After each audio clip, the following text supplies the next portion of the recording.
Step into the enigma with Paranormal M. Our stories will take you on a roller coaster of disbelief and wonder. Subscribe and hit the notification bell to embark on a journey through our latest captivating tales. Glitch in the Matrix. It happened today. I was watching the movie Nope on Amazon Prime along with my mom and her dog. There's a small ottoman that sits on the floor in the living room, circular in shape with a lid. As I'm watching the movie, the ottoman lid begins to lift by itself and closed abruptly. It made completely out of wood. The dog, myself, and Mom proceed to just stare at it. The ottoman is woven and you can see through it. I thought maybe a small animal was inside.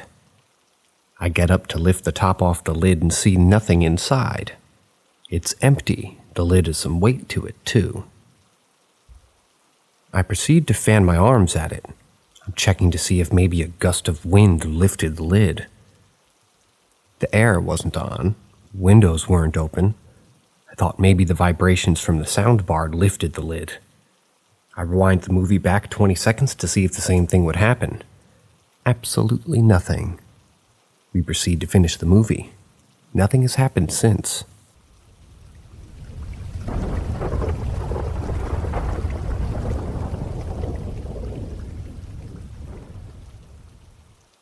A dream that was kind of not a dream. So a little context. This happened about 10 years ago. I was 17 at the time. I was a little psychopath back then. Dreams of me going on mass killings and fantasies of burning down my school. Please keep in mind, I'm nothing like that anymore. When I was in this state, I had a few experiences with the demonic that I can't explain. I was being awakened by loud stomping and being shaken awake. For some reason, I hated when anybody said the word God. I would hear whispers in different languages in my own room. I might make a separate post, or edit them in, I guess, about these experiences. But eventually I started to get back on the right path. I started developing empathy. I started changing for the better, and I had 2 dreams during this phase. One before, which I won't talk about because every time I try and tell the story I get incredibly sick.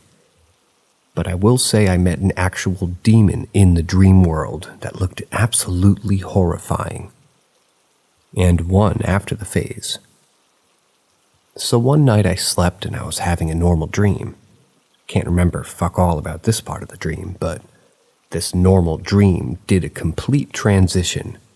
It went from a normal dream to me in my bed listening to footsteps of something coming to my room. I turned to look at my door, and the second that I felt this presence get close, what I saw was a dark entity of myself. I had a fight-or-flight response, and since that door is the only exit, I threatened it.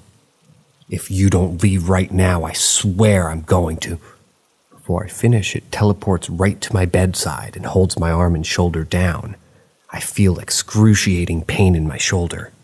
I jolt awake and I realize that I'm in the exact same position I was in that dream.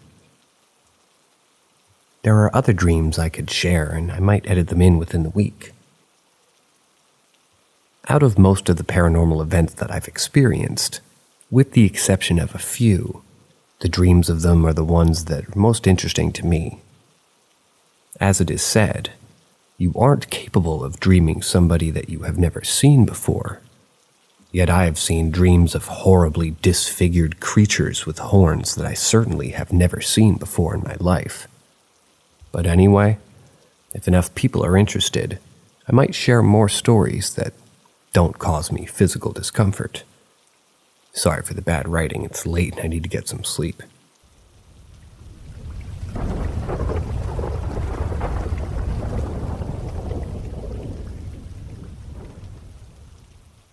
Tales from a Haunted Apartment. I've been experiencing paranormal occurrences since I was 7. And while most things were still absolutely weird and almost impossible, they were also theoretically explained by something, however unlikely. But a few occurrences were completely impossible, and this is the story of one of those occurrences. It was a Saturday in 2015. I was in my early 20s, and my boyfriend, now husband, was at work. Saturdays were always my cleaning days, before he got off and we were relaxing for the weekend. I was washing dishes at the sink next to the stove, separated by a small section of countertop. I would line up the dishes that I would wash in order on the stove on the top. This is relevant. And I had a spatula up against the back of the stove, just under the dials. A rerun of Dr. Phil was on. I would go watch between commercials and return to dishwashing during the commercial breaks.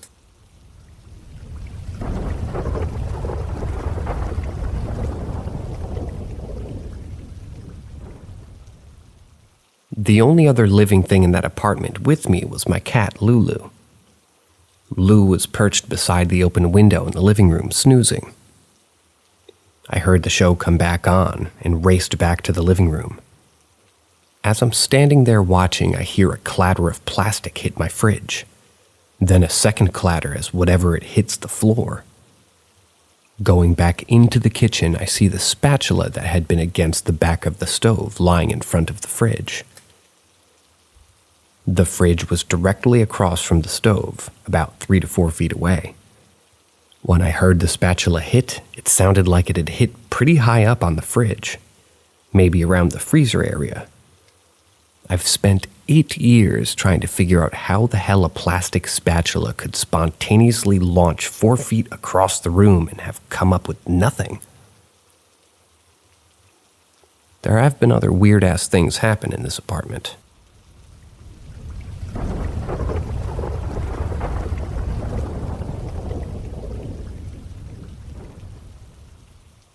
Tales from a Haunted Apartment, Part 2. A couple of weeks ago, I posted the most out-there, unexplainable paranormal phenomenon that occurred in the apartment that we lived in prior to where we're at now. I would link the post, but I'm a bit illiterate in the ways of Reddit posting. I'm more of an avid lurker. My apologies. I want to post the other experiences that I've had in that place before moving on to sharing my more recent occurrences. Story number 1. To my recollection, this is the first experience I've had in the apartment, circa 2014-ish. My husband was working night shift, and I was laying in bed around 7 p.m.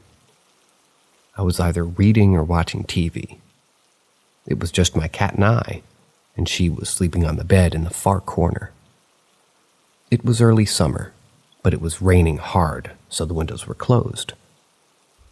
My attention was diverted as my almost fully open bedroom door started to close slowly.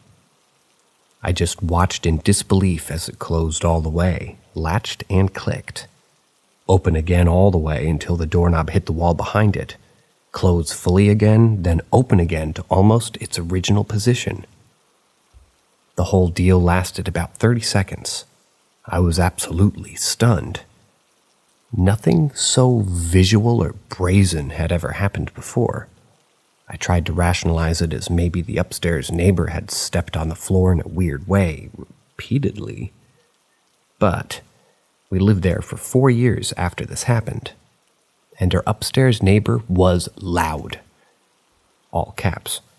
It almost sounded like dragging across the floor whenever he walked, and I've had the incoming old lady moment bang on the ceiling different times when he was speaking, or arguing with maybe a significant other. Super loudly, mind you. The point is, with such heavy-footed, loud neighbors, the door thing never happened again. Story number 2. A few years pass, and my husband is now working day shift. I was doing shift work, and that particular week I was getting off at work at 1 a.m. Hubby would always stay up until I got home to make sure that I was safe. We would then smoke a bowl or two, and he would go to bed, and I would stay up playing video games. Nice.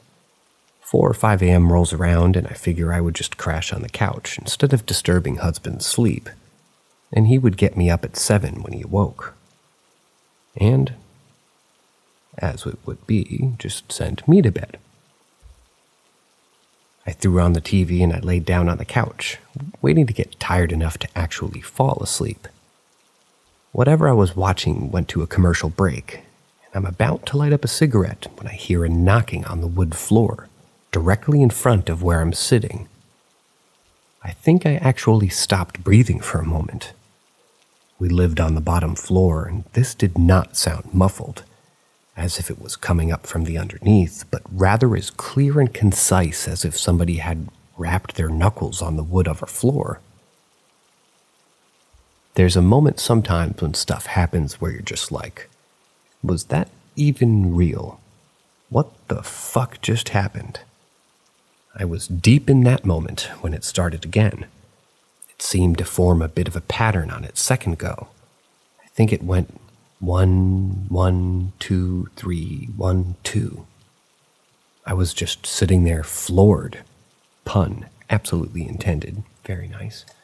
With an unlit cigarette in my hand and an undoubtedly dumbass look on my face trying to rationalize what I was hearing and how fucking close it was to me. Whatever it was knocked a third time. I believe 2 short knocks. That's when I get my ass in gear and said, "Hubby's slumber be damned," and ran into our room and cuddled into him as closely as I could. That's another occurrence that never happened again, but somehow one of the most jarring. I'm pretty sure that's everything that's happened in that apartment, but I'm a new mom on low sleep, so if I remember anything else from this place, I'll throw it in a post. I'm really excited to tell you all about what's happened since moving into this place, but again, new mom, so I'll do it when I have some time to write it cohesively.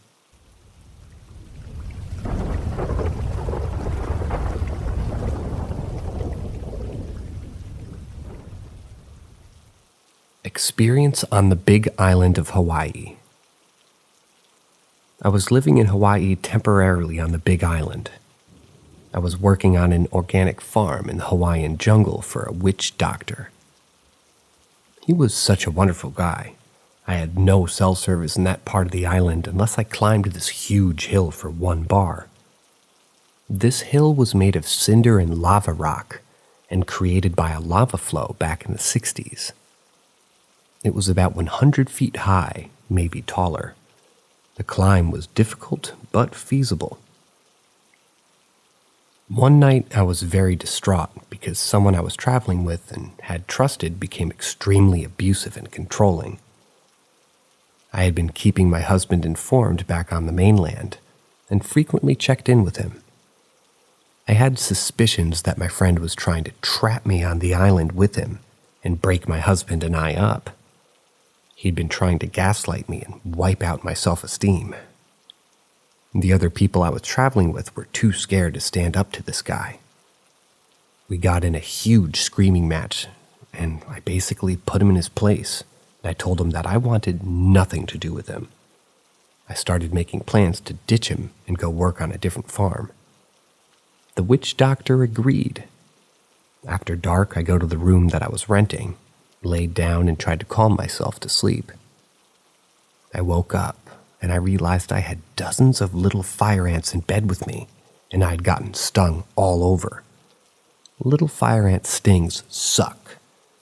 That was really the coup de grace these crappy few days.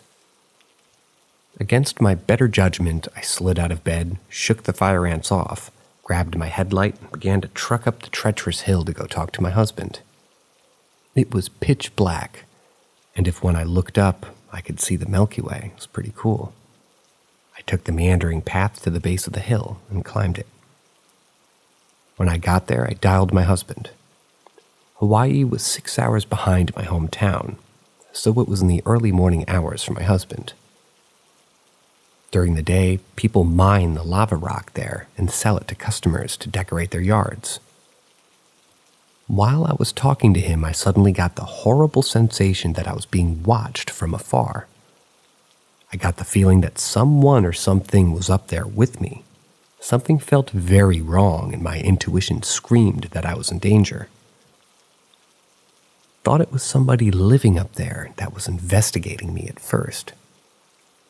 I listened for footfalls. Nothing. I'd been up there during the day and I'd gotten a really bad vibe before that, and I just brushed it off as the unknown. The hill was like a narrow cliff, and it was easy to slip off the other side because of the unstable lava rock. The feelings I got were unusual, because I felt like it hated me and wanted me dead, almost like it wanted to scare me or even push me off that cliff. I was no stranger to this feeling, because I've had other experiences in my hometown that gave me similar sensations. This is where it gets odd. The air became very heavy and thick. It was suffocating. The insects went silent. The frogs stopped chirping. I could have heard a leaf fall. It was that silent. My breath caught in my chest as I froze. It was like the normal sounds of outside all went silent at once. The feeling of being watched felt closer and more intense. My headlight dimmed, and this massive black thing engulfed me. It not only engulfed me, but my surroundings as well. I couldn't see the trees or stars. The only thing I could see was a few feet in front of my face from the feeble light coming from my headlamp. I was totally surrounded. I couldn't move. I couldn't breathe. It was terror unlike anything I'd ever felt before. My light got dimmer and dimmer, and this thing felt like it was closing in. Gradually closer and closer, I got the feeling that it was going to push me off of the precipice I was standing on. The anxiety felt was pure fight or flight. I felt wave after wave of adrenaline surge through my body. I began to shake all over and my knees became weak. I was totally surrounded by and engulfed by this black thing. It was the blackest black I have ever experienced. The blackness looked alive somehow. I had never seen anything as black as this in my life. It felt sentient. I felt like it knew what it was doing. I could barely think. I felt like I was being embraced by death. If I so much as breathed, I would die. Finally, it was just too close for comfort. I whipped around in circles and snarled, "Leave me alone now! Get away from me!" In my most aggressive, bigger than I felt tone. I tried to sound as mean and threatening as possible. I know the sound of my voice had to carry on for miles in each direction. In a split second, I felt the heaviness and suffocating sensation disappear. My light was no longer dim. I could see the trees and the stars again. The frogs and insects started gradually chirping too. Whatever it was had gone. I hauled ass down that hill, slipping and sliding most of the way. I went back up there during the day over the next few days, and in some parts it still had a bad vibe.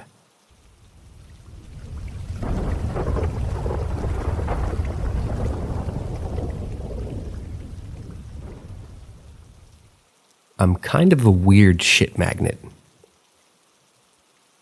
And I'm pretty sure this is something I inherited too, from my dad, ironically, who claims to not believe in any of that stuff, and gets kind of cagey when I asked him about it.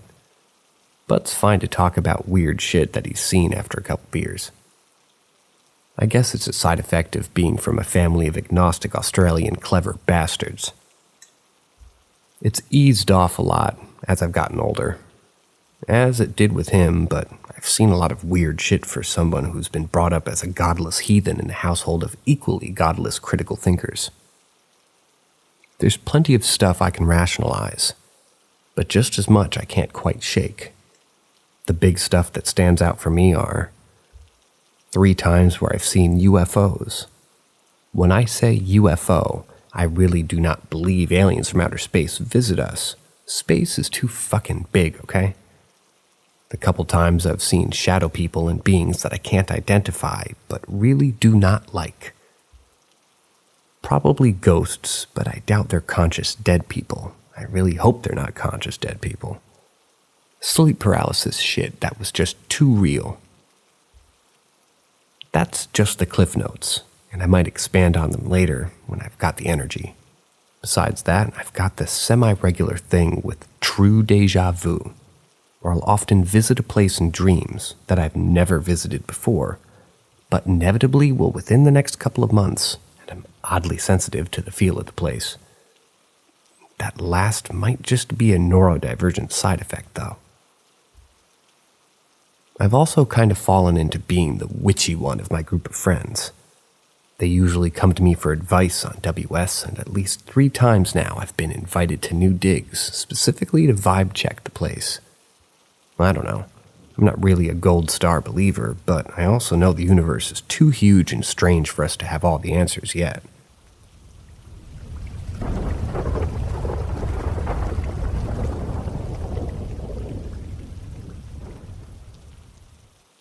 My black cat is the weirdest thing that ever happened to me. Back in 2011, I was having a really bad time health-wise. For the year before that year, and the one after, my lungs filled up with fluid as soon as the cold weather hit, and I was in the hospital for at least 10 days at a time. 2011 was the worst. For reasons yet unknown to me, the specialist in charge of my care incorrectly diagnosed me with tuberculosis and gave me drugs that would either kill or cure me. It nearly killed me. It reacted poorly with my diabetes, and the lung specialist was a douchebag who didn't care if I was throwing up for 3 days straight. I almost died from ketoacidosis, and I was in the ICU for 3 days. In hospital for 13.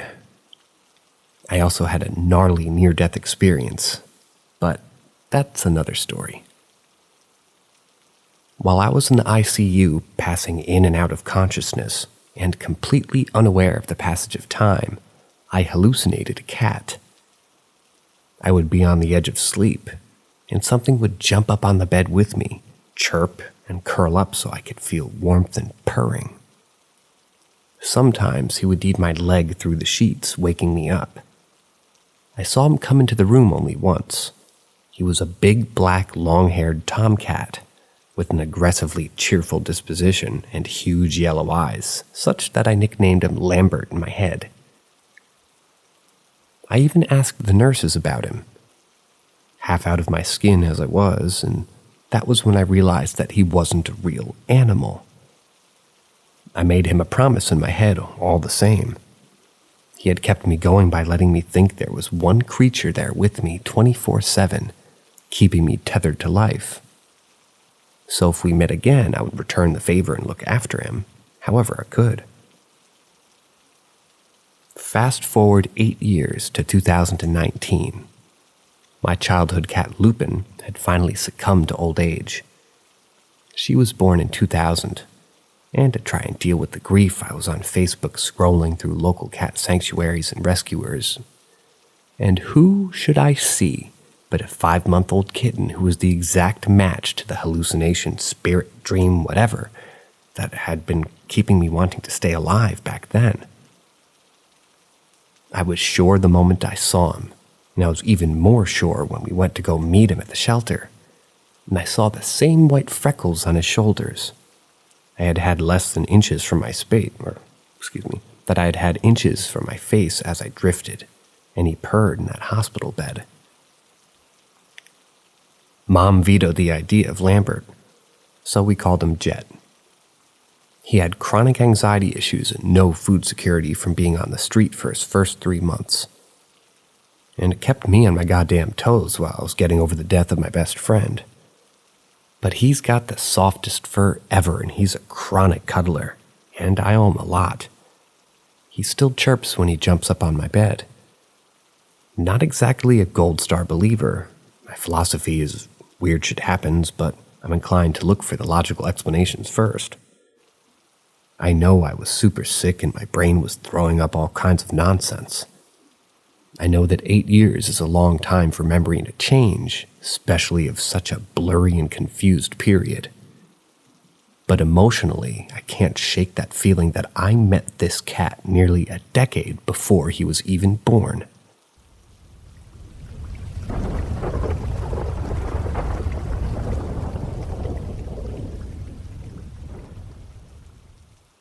My near-death experience. Okay, so other people in the other thread were asking for this, and it's way shorter than my other story. In 2011, when I was dying from ketoacidosis, they brought me into the ER in a wheelchair, and I was more or less conscious, if extremely weak. I remember seeing my reflection in a mirror and thinking that it wasn't a person. It was already a corpse in my clothes. If you don't know what ketoacidosis is, it's when a diabetic's blood sugar has been too high for too long and lowers the pH of the blood to the point where it becomes acidic enough to start eating your veins from the inside. You burn up. I was starting to hallucinate when they laid me down in the bed, so they could get insulin and fluids into me. I thought I was lying in the Mediterranean courtyard, alone in full sun, and I was too weak to move. The sun was so hot and bright, my skin began to burn like a cigarette end, turning to white ash and floating away to reveal glowing coals inside. I was so thirsty. At the same time, I could hear the nurses around me. I could hear them talking, but I couldn't speak. My mouth was too dry. I remember hearing one of them say that they would have to open my carotid artery because all my other veins had closed up and shut down. I remember the horror of that and still not being able to move or react to it. After a while, I couldn't hear them either, but there was a roar like machinery or a huge plane coming down. I felt like something was above me, but I couldn't see anything because it was too bright. I was burning and peeling away, and it was sucking whatever was left of me up into the sky. After that, there was blessed darkness, and eventually I woke up in the ICU with my mom on my bedside. They told me later that if my dad had brought me into the ER even 20 minutes later, I would have been taken straight into resuscitation. It's not as close to death as some people have been, I guess, but that courtyard and the feeling and sight of my skin burning away like that's really stuck with me.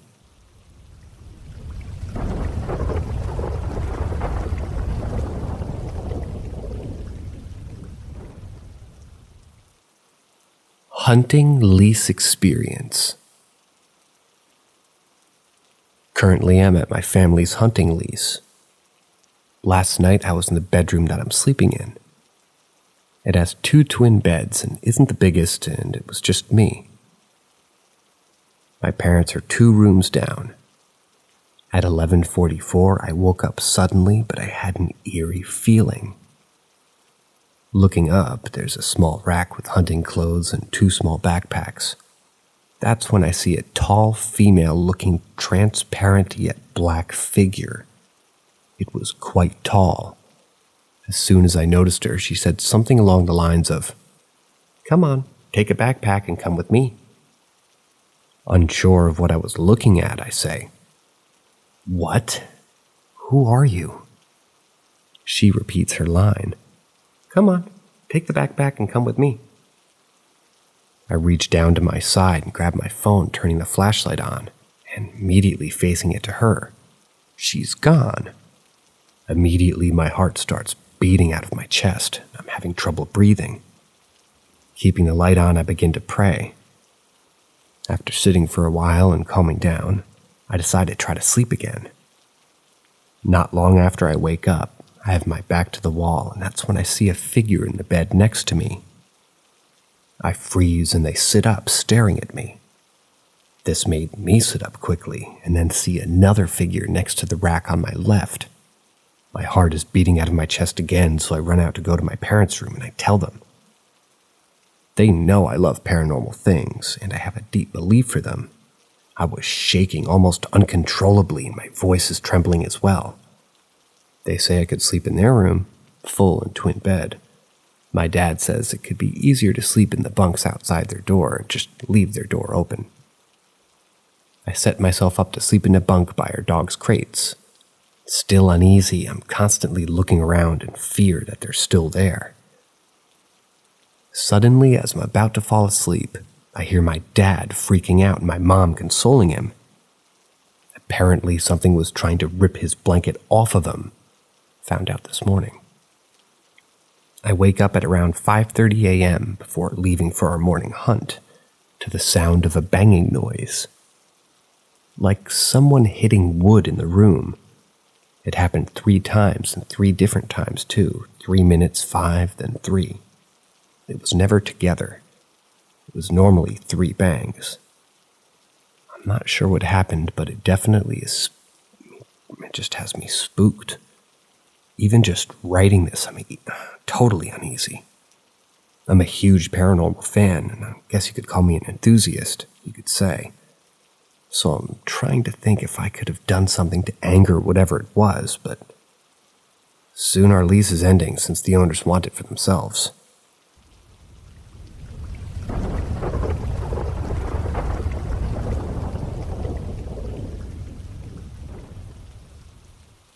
Weird event happened. My partner and I have been living with his grandmother for years now. Him before me. I've lived with her in her house for the past 5 years. She lived alone in a house after all her kids moved out and her husband dying in his mid-40s years prior. She has been a widow for over 50 years, but weird things always happen in her house. She's always raging out and in a bad mood, constantly complaining, and is very hateful. So much so that not even her own sons visit her due to her temper tantrums and negative attitude towards everything. She's highly abusive and unstable. Due to her age and chronic arthritis, she's always sitting in the same spot. She's practically immobile because she's in pain, so she's typically sitting in one place every day. Days and nights pass, and she sits in the same place during the day and night. It's sometimes really eerie because at times she just sits in a corner in the dark, since we're at work and we aren't always around her. But she's always there when we leave, and then we come back and she's there. I've always felt an evil energy come from her because she's so hateful and negative.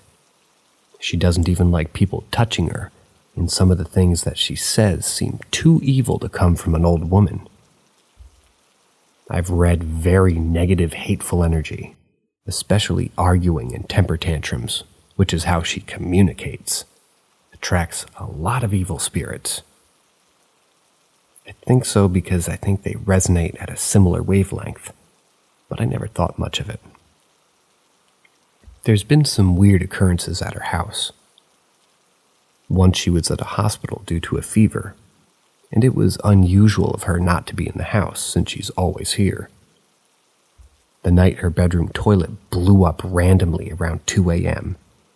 We woke up and thought somebody broke into the house, but then find this out and have to call a plumber the next morning. It was the only time that she didn't sleep in the house, and this happened. Another time, we were all sitting downstairs and we heard multiple things in her bathroom, and they fell on their own upstairs. All the windows were closed and there was no air ventilation where that could have even occurred. She had also been downstairs for hours prior, so no one had been in her bathroom for several hours. Last night she was having another one of her temper tantrums and continued yelling. I then was so exhausted after just all of that arguing that I sort of just left her area and continued arguing with my partner on how we need to move out. We were both exhausted from work and he worked overtime, and I also had a long 2-hour commute after work to then get home to the yelling and complaining. As we continued arguing into the night, around 1 a.m., the TV in our bedroom began turning on its own. Neither of us were near the remote. The other freaky thing was that the TV's backlight turning on and off on its own, which is unrelated to the actual TV being on or off. It's an entirely different connection, which requires its own separate remote and was sitting by the TV. This was also freaky and had no explanation. My partner just turned off the power from that side of the wall to stop the TV from turning off and on.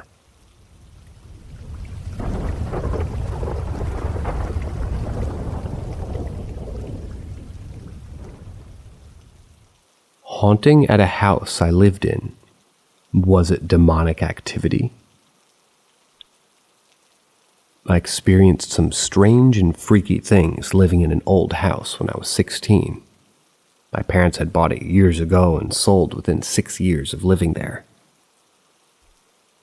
I'd get home from school, and I was on the computer room downstairs, and there were a few times where I'd randomly hear someone call my name in my mother's voice. When I used to get up to look around the house and respond with, "What?" I was completely alone in that house. My sister used to hear my dad call her name from the first floor of the house, while she was on the second floor in her room. When she went downstairs, she was completely alone in the house. That day, she just took off in her car and left the house because it freaked her out that much. Another night, I fell asleep in my parents' room, so my parents would sleep in my room. Around 3 a.m., they heard 3 hard knocks at my bedroom door. My dad responded with, "Come in." No one did. So we got up and looked around to find us all asleep. When we first moved to this house, my dad found a collection of bowling balls in the garage that he immediately threw out after moving. To clear out the space. Months later, my brother and grandmother used to hear bowling balls falling down the attic staircase, but there were no bowling balls in the attic. And this is when my father shared with them that he found those bowling balls in the garage when we first moved in. The creepiest situation that happened to us was a night when my parents saw me walk into their room in the middle of the night. I was wearing a vintage-laced black turtleneck dress, and I stood at the end of their bed. My mom asked what I was doing up. I suddenly stared into her eyes and stood there in silence. She asked me to go to sleep and dozed off. When she opened her eyes again, I was missing. She then asked my dad if he had ever seen me leave the room. He said no. So he then got up to check on me, and I was asleep in my room wearing a red pajama t-shirt. During this time period, I went through a rather serious state of bulimia, depression, and isolated myself often.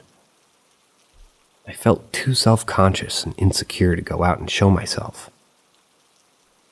After selling the house, the new owner also experienced paranormal experiences, like getting her legs pulled down the basement staircase one night.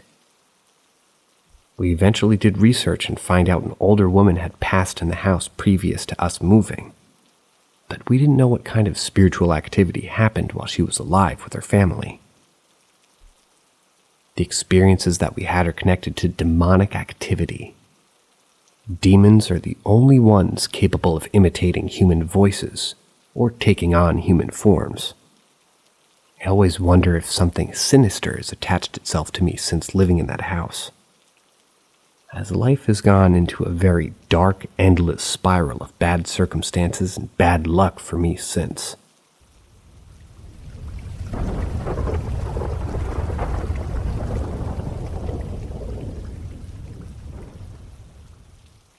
Ask Reddit.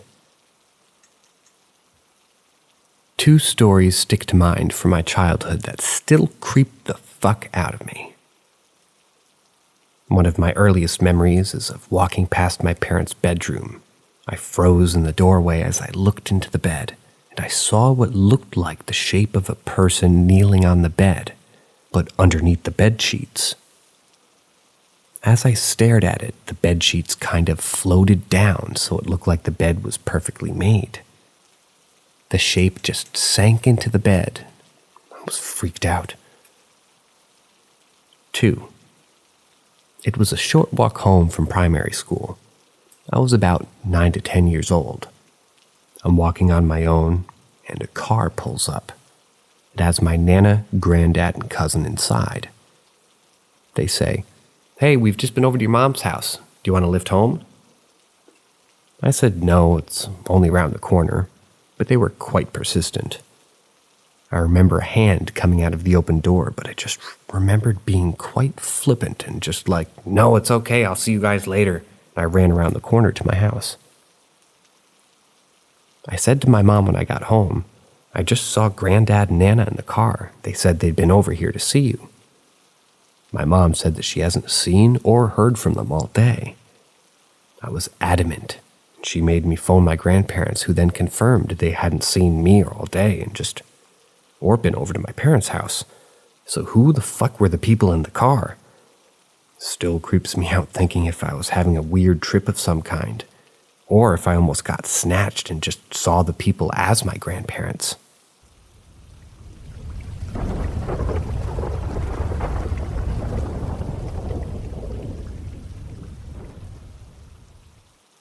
Little man wanted to marry 5-year-old me and take me away. This happened when I was 5 years old. My dad had just passed away. I barely get sick, even till this day, but I had a fever then. I remember I'd be lying down on the bed and see 2 little people. Now, they weren't like dwarves or gnomes. They were basically like Barbie dolls, but as big as water bottles, like Nestle bottles. They'd appear on my bed and basically entertain me. I don't remember what they wore, but it was a man and a lady. The lady never really spoke to me, but the man did. They do all sorts of things to entertain me, such as cartwheels, dancing, backflips, and so on and so forth. Now, my mom wasn't really home much, but she was at the hospital where my dad passed away, sorting out death certificates or whatever she did. So I was home with some relatives that I barely knew. So I kept to myself, and I would just talk to these little people. But a time came where the little man would talk about marrying me and taking me away. I don't remember what in details that he was saying, but he did freak me out so much that it caused me to have a manic episode, and I was screaming, "I don't want to marry you," over and over and over again. I was at home with my aunts and my cousins, and they had no idea what to do, so they rushed me to the hospital where my mom was. According to my mom, she tried to hold me and calm me down, but I had this distant look in my eyes, like I didn't know who she was or who anyone was. And then suddenly I recognize and then forget on and off. I remember a nurse giving me an injection. I don't know what it was exactly, but I was able to calm down. I still had a fever for 2 weeks after that, but eventually I was able to recover and never see the little people again. Years later, I hear my mom talking to her friend about the things that I was saying. I said things like, "I don't want a ring. I don't want to leave here. Don't take me away. I don't want to marry you. I don't know if this is I don't know if this is a paranormal experience, but my mom did have a priest who said that there was a female entity living in her house. But the one I encountered was a male. So I'm confused. Do kids have hallucinations while having a fever? Yeah. Even if it was hallucinations, I knew nothing about marriage to that extent. Do I have a mental disorder? I haven't had hallucinations since then. My mom recently told me about a little man that she encountered during her childhood. I'll narrate that another time. Could it be the same?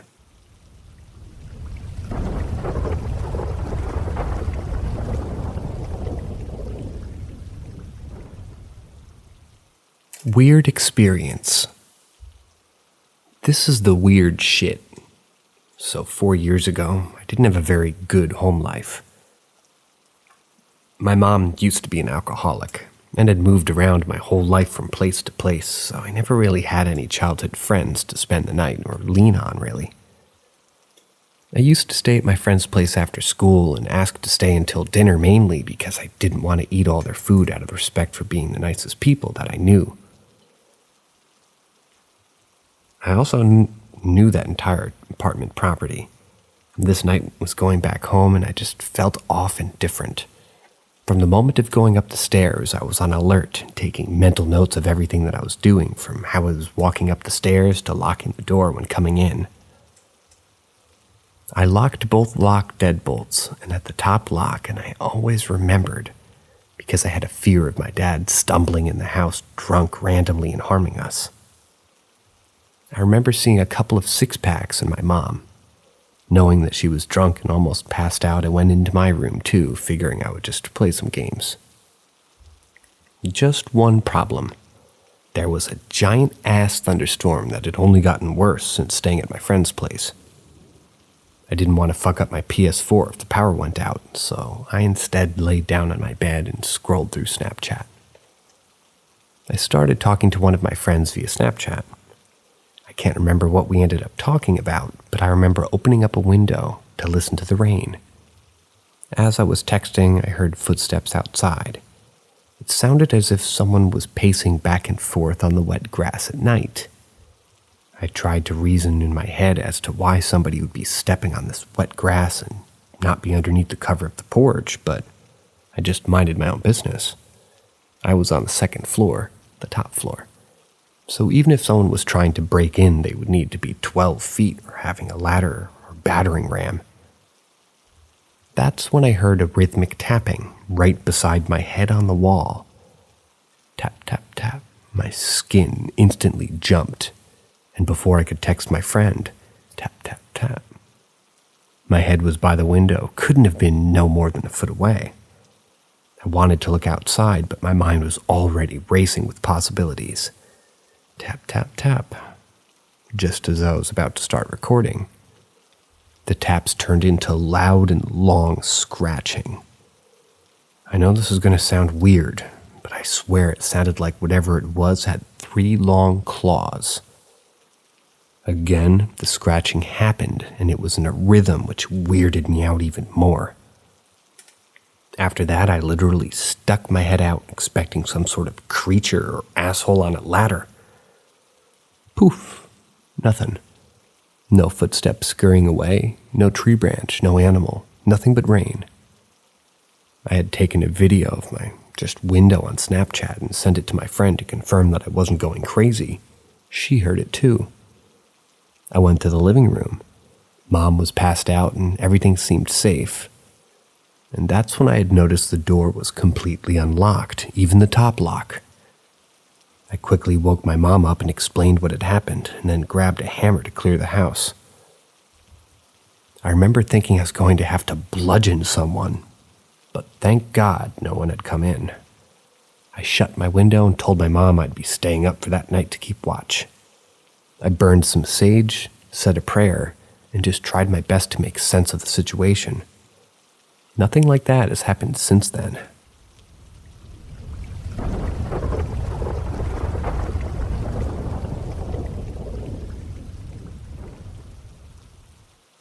Breaking news. Not every spirit is a demon. Put yourself in the shoes of a lost soul wandering around, unable to communicate properly with the living. You've been stuck chilling in a place for years, decades, maybe even centuries, and you have no idea why you're still here. Wouldn't you be a bit pissed off and acting out in unsettling ways? I know I would. Sure, there are some spirits that are malevolent or downright evil, but that also doesn't automatically make them demonic. Being evil and being demonic are not the same thing. Let's not throw around the demonic labels so freely just because a spirit did something creepy or unsettling. Not to mention the fact that if you've never set any clear boundaries with spirits, how can they possibly know what's acceptable or not?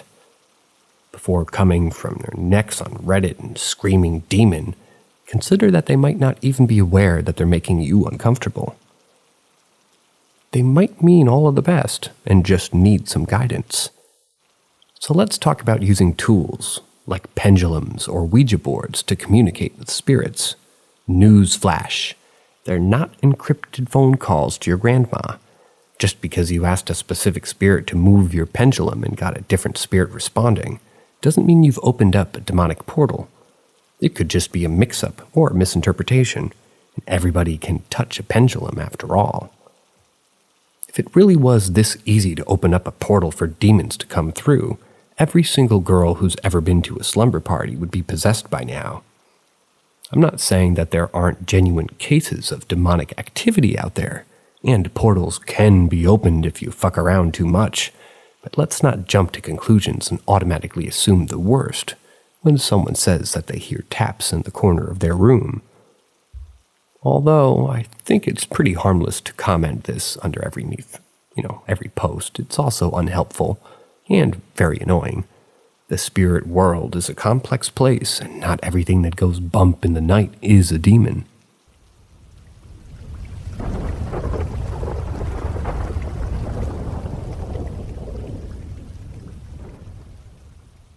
Nicely dressed man in my room. Just to rule this out, nope, there is no gas leak in my house. So here's the deal. I've been having visions of this old man in my mind. They're short but vivid flashes. He's always dressed in a nicely tailored suit with black and white stripes and wears a fedora. I can't say that he looks evil, but his presence leaves me feeling confused and unsettled. This started a few days ago. Since it first happened, whenever I'm in my home, I have this constant feeling of being watched. It's as if someone is observing my every move, even though I can't see anyone physically present. Last night, things took a more chilling turn. I woke up abruptly to the sound of doors banging. Assuming it was just someone in the house using the restroom, I could even hear footsteps in the hallway. But, to my surprise, they stopped right at my bedroom door. When I opened my eyes, there he was. The man from my visions standing in my doorway, just staring at me. He didn't make any sudden movements or say a word. He was just there, and I couldn't move or react. I was scared, but just because I didn't understand what was happening. I have no idea who this man is or what his intentions might be. It's an unnerving experience, to say the least. And although this is a very stereotypical story, I believe stereotypes exist for a reason. Do you guys know if he's trying to tell me something? Why is this happening now? And why did he give me those visions before entering my room?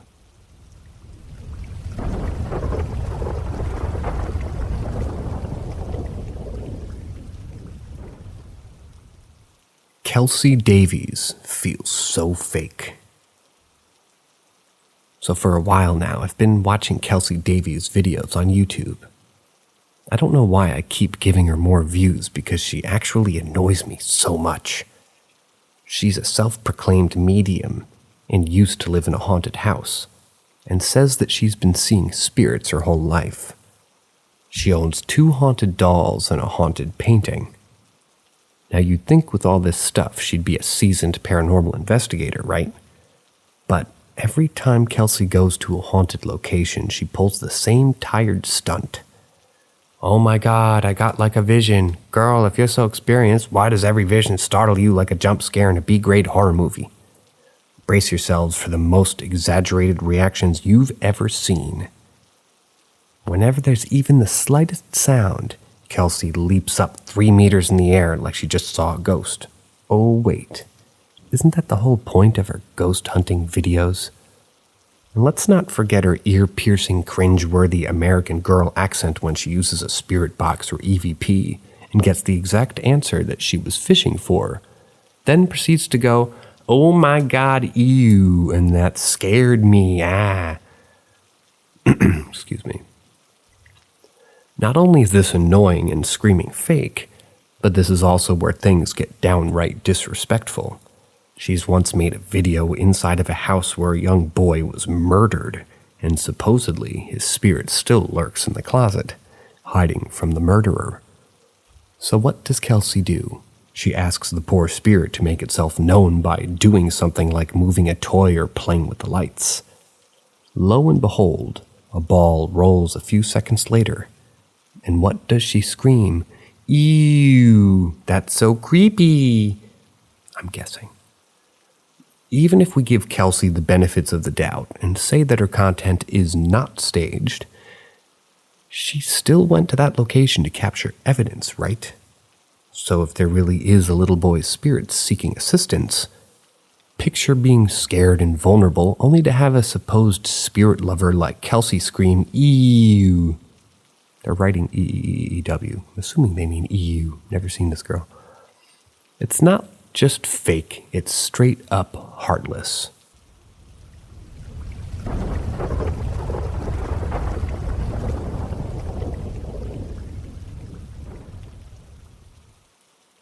My parents' house is haunted, and they refuse to believe it, even though the ghost is affecting us. This story is about the current house my parents live in. My parents' house, Z''S, have always been haunted. I've always been sensitive to ghosts for as long as I can remember. Every house that we've lived in has been haunted, and I've been haunted, and a few of those ghosts are attached to me still. Even though I'm moved on to things, they still occur. Most of the ghosts attached are good. I make sure of it, so don't worry. Anywho, backstory time. I will probably be referencing multiple houses, so I'm going to name the current house that they live in as the Shelby House. When I was younger, we lived in the same neighborhood that we live in now. We moved out of our first house and moved to a couple of different houses, and now my parents are living in the same original neighborhood I grew up in. It is a house a few houses down from our first house. The Shelby House has had a few different owners, and being a small town, we knew most of the owners. Well, the previous owners, Thomas and Grace, fake names for privacy, were a couple with an empty nest. I'm not sure how long they owned the house before us, but they were the couple that my parents bought the house from. Yes, Gecko, I know. They aren't there now, but when we moved in, the mailbox and the curb across from it had rose bushes at the end of the driveway. They've been there for a while.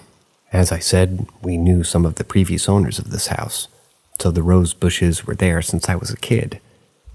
I remember seeing them when we would go visit sometimes. Now, the driveway is horrendous. It is so hard to get out of. That's very important in this story. Back to the story. So there were a lot of different incidents of this happening to this point, and Grace would make jokes to us about it. When my parents bought the house, Grace said, "Be careful of the rose bushes, they're cursed. The roses caused Thomas to die." She made some joke like, "Just make sure you don't run over the roses," and laughed. My parents are super religious, so they didn't believe her. They didn't really believe in ghosts or curses. Well, every time somebody related to Thomas and Grace, themselves, friends, family, or anybody, and they would run over the rose bush on the curb opposite the mailbox, and they would have the worst luck for an entire week, and the people would tell Thomas and Grace about it. Now, this is where the story takes a turn. Thomas ran over the rose bush one day, and a week later, he sadly had a heart attack and died inside the house. That's what leads Grace to sell the house to my parents. It's important to note that Thomas was 6 foot. I have no idea if the previous owner had stuff happen to them because of the rose bushes. Okay. Now, to how the roses take effect on my family. We haven't even lived in this house for a month, and my father accidentally ran over the rose bushes one day. That week, he got some rare type of food poisoning, went septic in the middle of the night, and had to be rushed to the hospital. He passed out at home while in the kitchen and fell and broke his ribs because he hit the floor so hard. The doctor said it was a miracle that he even survived. He was in the hospital for at least 2 months or more and also had to have some type of surgery. Then my mother ran into the rose bush on her way to work, and she had someone rear-end her. Everyone was fine in the crash, but still, like, what the fuck? So after those two things happened, my parents decided to take the rose bushes on both sides up and just replant different flowers. My parents were too busy to do it, so they told my brother-in-law and sister to do it. My brother-in-law's mother helped them. They all had bad luck and had catastrophic things happen to them for almost a month. Can't remember what they were because it was one day after another almost every single day. They replanted different flowers and the new flowers died almost immediately. No matter how many flowers my family replanted, they would all die. Now, I lived in that house for about a year or so before I moved out. I would always hear footsteps and voices when no one was home. I also had nightmares of me being haunted and possessed and bad things happening to my family. I would constantly have sleep paralysis. It was to the point that I wouldn't sleep because I was scared to have nightmares, or I would sleep in my car or sleep when I would come home from school around lunch. Well, one day I was home alone, and I was eating lunch in the living room, and I was on the phone with my boyfriend at the time. From the couch, you can see into my room and the hallway at pretty much any angle. I was on FaceTime and just watching GMM like every day when I get home from school. I remember I was eating ramen, and all of a sudden I see this 6-foot dark figure just walk into my room from the hallway. And then I heard someone go into my room. I saw my door open and I said,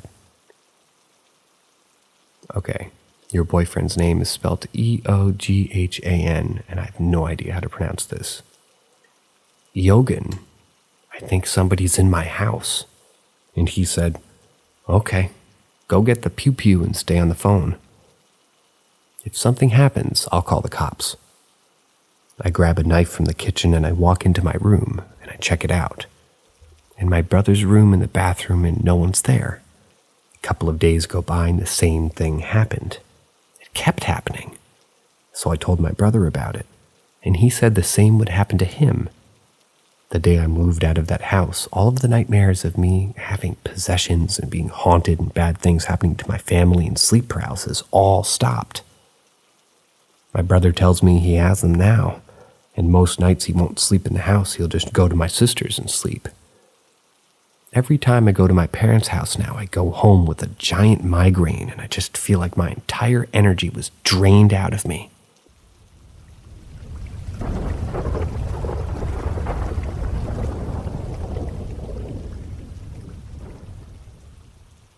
Male voices chatting.